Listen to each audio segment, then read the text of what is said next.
سلام.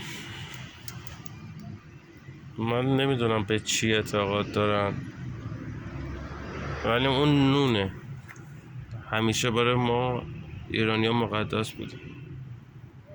لااقل اگه میخواین اینجا دستشویی کنی، اون نونو برکت خدا رو از اونجا بردار، نه دستشویی نکن رو برکت خدا، رو نون دستشویی نکن. حالا من کار ندارم اینور پشت اتاقه که نگهبانی بوش اذیتمون میکنه، کار ندارم که چند ساله دارن این کارو میکنن. لااقل حرمت اون نون رو نگهدار، اون نون برکت خدا دست ادرار نکن.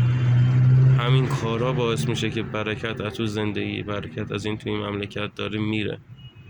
همین یه کار کوچیک با پاش نزده کنار که آقا اون برکت خدا نجس نشه. هیچی آدم برای گفتن دیگه نداره.